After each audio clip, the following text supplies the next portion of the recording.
What is good, YouTube? This is Boxingwave, and we are back with some more content. Please, please, please hit the subscribe button. Hit the bell notification as well so you get notified whenever I drop new content. Also, if you like the content, please smash the like button, hit the thumbs up. Thank you for supporting the channel. Um, let's talk about Vasil Lomachenko. Retires at 37 years old. One of, if not the greatest, one of the greatest amateurs in boxing of all time. A record of 396 wins with one loss. And he avenged that loss more than one occasion to that one fight he lost to in the amateurs. He's literally beaten every fighter he's fought as an amateur. All right. Two-time Olympic gold medal winner. He is won a bunch of national titles and stuff, European titles. And he also won the World Series of Boxing tournaments, which is like a pro before the amateur, pro rules, but you're still fighting as an amateur. A lot of European great top tier amateurs has fought in these tournaments. Yeah, as far as amateurs, one of the GOATs, clearly, if not the GOAT. As a professional. And by the way, let me just remind you guys, I started this channel shortly before Lomachenko had his first professional fight back in 2013. I've been covering his career the entire time. I watched all of his professional fights. And I was there through the ride, the ups and downs, the content, the love, the hate, When I see Lomachenko, and I think the one thing that stood out about him was his athleticism. I mean, we knew he was skilled, all right, being able to toy with his opponents, all right, have some of the fastest feet that we've seen, some of the greatest angles that I ever had to cover while doing this YouTube thing. Was able to toy with his opponent, standing in front of him, making him miss with his hands down.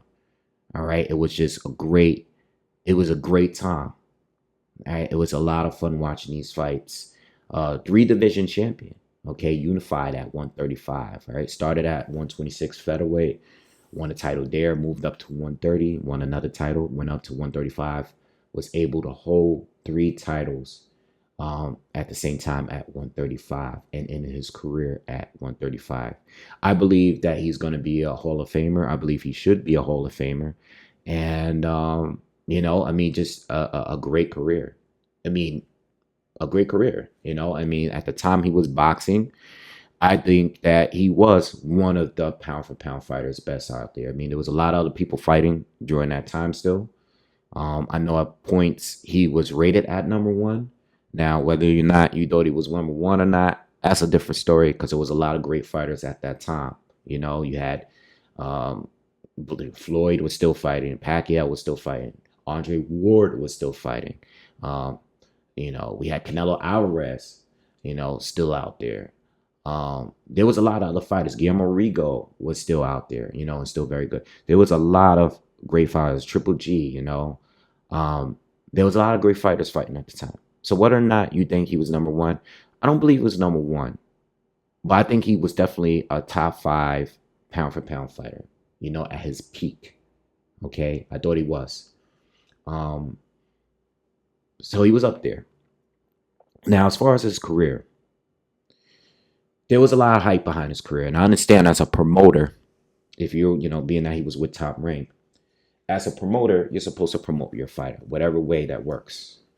Okay, as a promoter. The promoter, Bob Arum, would compare him to some of the all-time greats. Guys like Muhammad Ali, Floyd Mayweather, calling him the greatest. Joe Rogan said on his podcast that this guy was the best fighter he's ever seen. All right. Very early in the career too, when I might add when he said this. He did lose. He had 3 losses, right?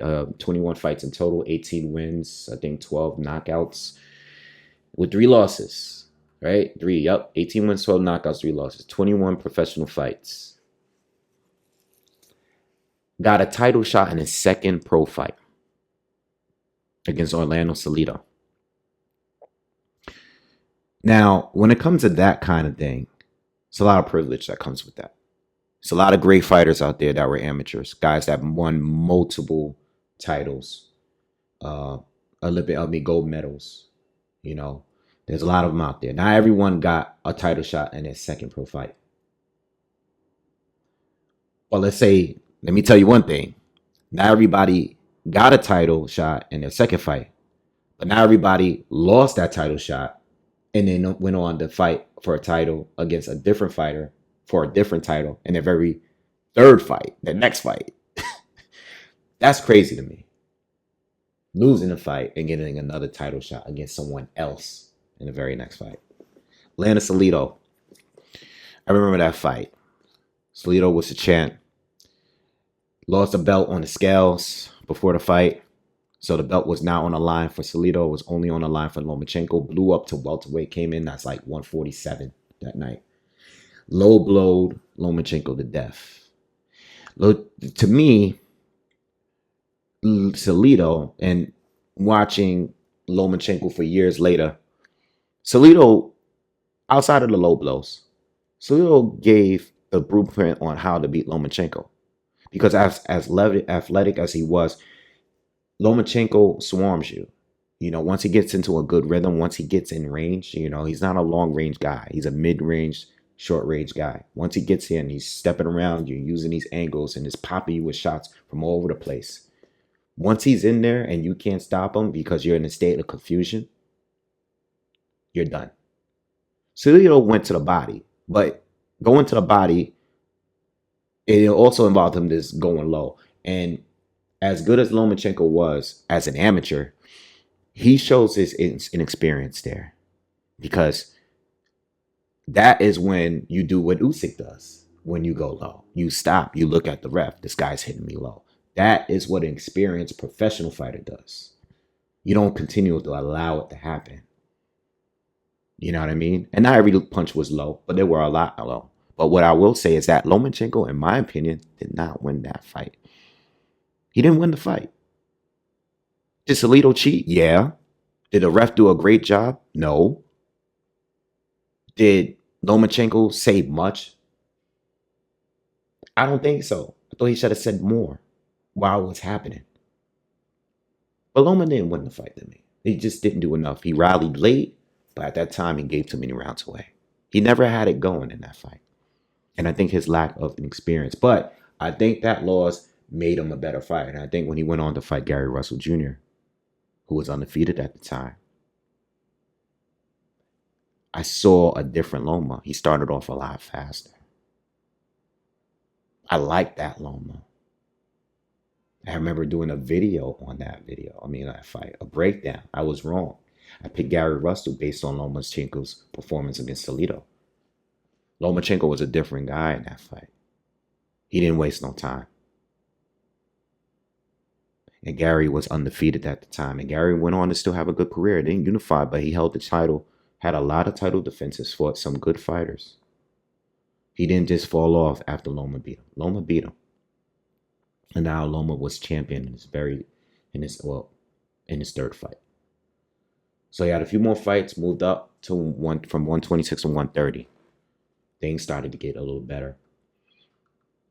He fought Rocky Roman Martinez. I remember that. He laid him out flat. Best knockout, probably in his career, at least that I remember. Best knockout, laid him flat on his back. Rocky was always a solid fighter in those weights. Fought Mikey Garcia back in the day. I believe he dropped Mikey in a fight. Flash knockdown. He went on to fight Nicholas Walters.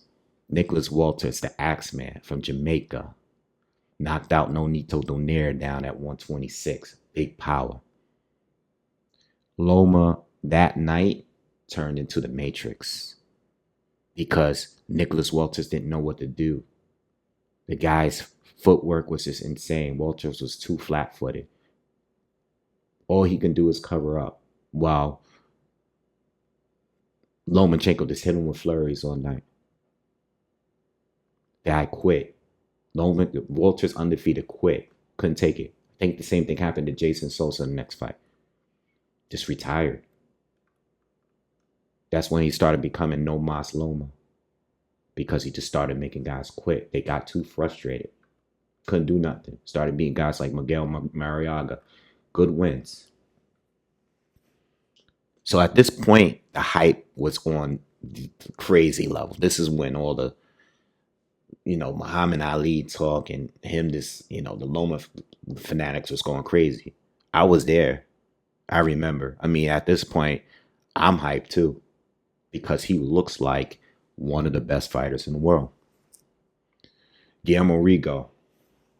On paper, this is one of his best wins because just like Loma, Guillermo Rigo is one of the greatest amateurs of all time from Cuba. Close to 500 or something wins. Some more losses, but he's still this guy beat Nonito Donaire very early without that many pro fights. That was a huge win, especially that Donaire went and had a super career after that loss. But people wanted the fight. I did content. I said before the fight that this was a mismatch. Size, style, even Lomachenko didn't want this fight. He didn't want the fight. He's like, this guy's too small. Guillermo Rigondeaux, who was fighting at 122, later in his career went back down to 118. Went up to fight Loma at 130. Stupid fight. On paper is one of his best wins because of the legacy, the amateur legacy, as one of the greatest amateurs as well. Loma decides to go up to 135. So things went and got better at 130, but got even better at 135 because now Loma don't have a size advantage against these guys. These guys are naturally bigger guys at 135. All right, some of these guys went on to move up to fight 140. Fights Jorge Linares, which in my honest opinion, I thought the Linares win was probably his best career win because Linares was one of the best fighters at 135 for years. He had a couple losses early in his career, but for years, he was clearly one of the best fighters at 135. Just didn't get the real big name. He didn't get the Mikey Garcia. Mikey Garcia didn't fight Linares or Lomachenko. But we'll touch more on that later. He got knocked down by by Linares. Got knocked down, got dropped. But he got up and was able to stop Pedraza. Linares. He went on to stop Jose Linares, which was great win. Still, in my opinion, his best win. Picked up a strap. Started to unify, beat guys like Jose Pedraza, Luke Campbell. All right. He beat Luke Campbell. That was for 3 of the major titles at this time. Teofimo Lopez calling him out. Tio picks up the other strap. They fight for all 4 titles. Lomachenko loses. And he did have surgery after the fight. But Tio, they try to take the credit away from Tio. They said that Tio only won because of the injury. And some even went further by saying that Loma either won or drawed with him. I remember that. I thought the rounds was pretty clear. 8-4. I think there was maybe one round that it was a swing round. Could have been 7-5. But Lomachenko rallied from rounds 8, 9, 10, and 11. Clear rounds for Loma. Tio buzzed him in the last round, hurt him, won the 12th round. And all the other earlier rounds I gave to Tio. He lost. And he had another run. Beat Nakatani. Beat Richard Coleman. Fought Jermaine Ortiz. I thought that was really close. I mean, Loma won. I thought that was a fight that was really close. And at this point, I'm starting to wonder, is Lomachenko still at his best. Because when you're a freakish athlete like him, what what happens when you start to slow down a little bit and you're fighting bigger guys and people have seen film of how to beat you? You have 2 losses at this point. So the Jermaine Ortiz fight, yeah, he won, but I remember that fight. That was a close fight. I don't think it was clear. He pushed the pace and won in the later rounds. But that's happened in a lot of his fights. In that fight there, Ortiz did secure a lot of those early rounds. Went on to fight Devin Haney, the most controversial, most, in my opinion, the worst overreaction to a fight I've ever had to cover. Because Devin Haney won and became undisputed. Or was Haney undisputed? Or he was undisputed before that because he beat George. But biggest overreaction of all time. Well, not all time, but of all time in my YouTube career. I think Devin Haney won the fight. I think it was very close, but I think the reaction of it was out of control. I think he won the fight. I think Lomachenko made a huge mistake slowing down in the last round or two. I think Lomachenko had the best round in that 10th round. But I think both of the fighters did well throughout the fight. I think it was back and forth. I think Haney did well in that fight.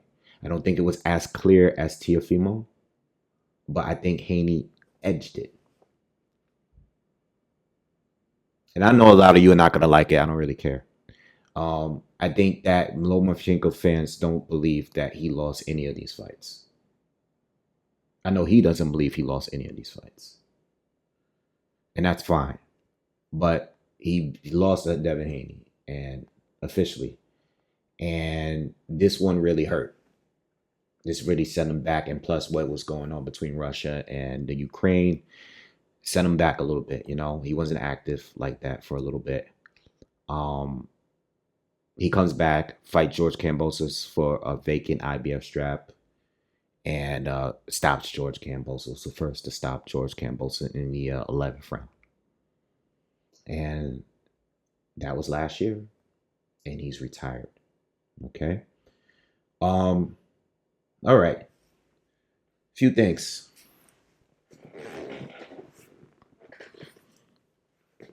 Tank Davis, ducked him. I know Tank called him out, last year? Tank ducked him. That was a fight that I wanted to see, and I thought that the moment when Tank beat Pedraza, I think that at that point, whatever year that was the fight that should have happened. I think Tank was good enough to fight Lomachenko any point after that. I think he had proven to be good enough at that point. I don't even think it needed to happen at 135. That could have happened at 130. So that's a fight we didn't win. We didn't get. But it's not Lomachenko's fault. I know Tank recently said he wanted to fight. But this is, pretty much after the George Kambosos fight. For years, Tank had opportunities to fight this guy. He didn't. All right, at 130 and 135. As far as Mikey Garcia, same thing. Loma wanted to fight. Mikey decided to go up instead and fight Errol Spence at 147. Why? I don't know. But Mikey was one of the top guys at 135. He had a big name. That was an excellent fight that we just never got to see. Not Lomachenko's fault again. Now, I'm not a guy that gives fighters credit for wins that they didn't actually, for fights that they were never involved in. But those are two fighters, elite fighters, that did not fight Lomachenko when there was an opportunity to do so. And that affects your career, your legacy a little bit. Now I'm not going to give you I'm not giving him the credit for those fights, but I do believe that those two fighters, and I love them both. I'm a big Tank fan. I'm a big Mikey Garcia fan. They didn't want to fight him, or their team didn't want to make the fight. Floyd Mayweather, who was promoting Tank at the time, was very vocal about it. It just never happened.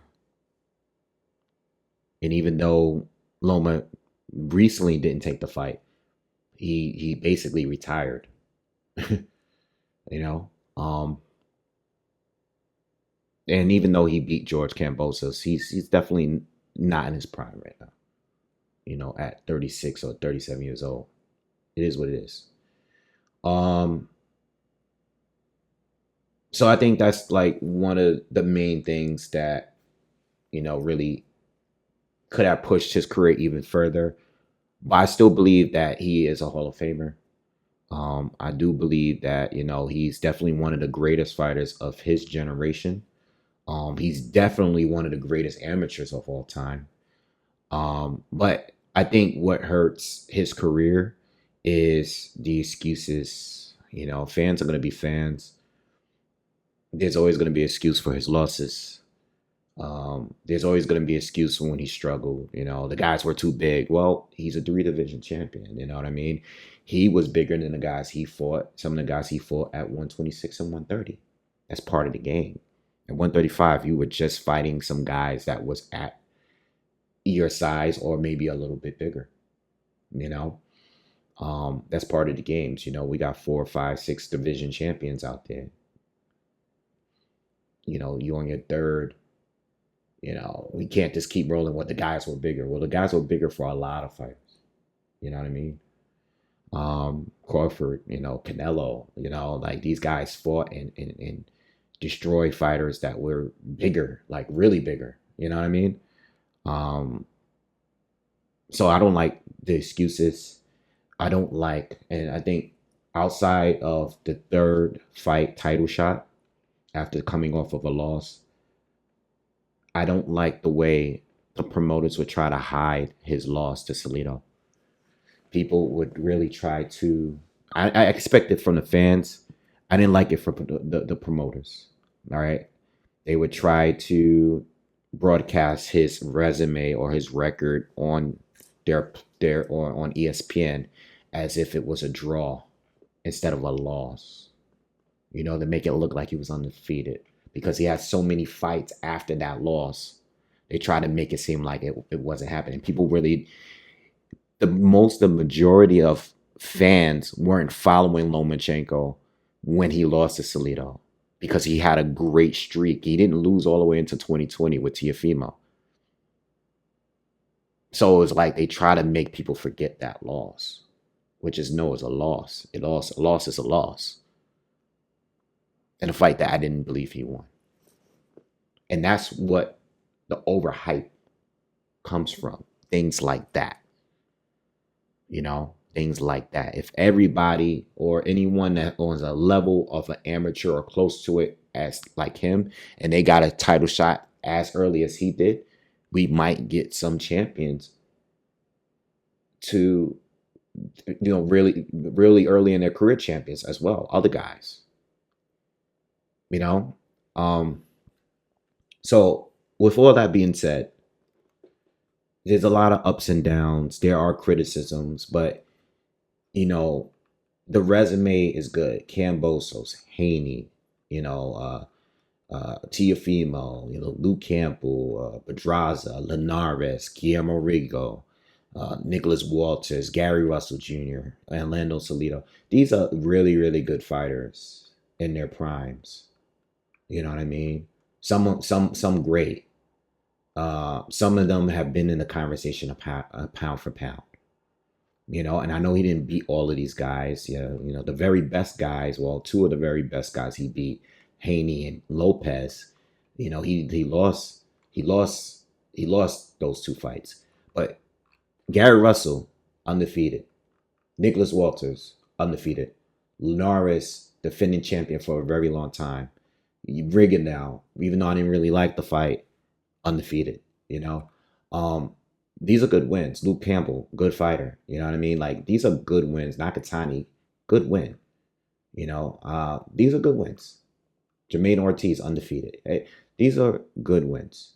Very good wins. Some of them are very good wins. And I do believe being a 3 division champion and being the greatest amateur of time, maybe, I do believe that he deserves to be in the Hall of Fame. I had a great career. There were some great moments. I had fun covering his fights. I had fun doing content on him. I had fun arguing with you people. I had fun doing it all. So it was a great time. And, um, he had his run. I think guys that stay half amateurs like him, Triple G, they're not going to have the longest pro careers. They're not going to do 16, 17, 18 years of boxing. It is what it is. But he did fight some good fights really early, especially at 130 and 135. All right. So anyway, that's my video on Lomachenko. Let me know how you feel. Let me know what was your favorite. I know everybody's just going to come in here and talk about Haney. But what was your favorite Lomachenko moment? What was your favorite win of his? Who do you think is the best win on his resume? Who did you want to see him fight? And just give me your overall thoughts and views on Lomachenko. And please, again, subscribe to the channel. Hit the thumbs up if you enjoyed the video. And I will see you guys on the next one. Peace.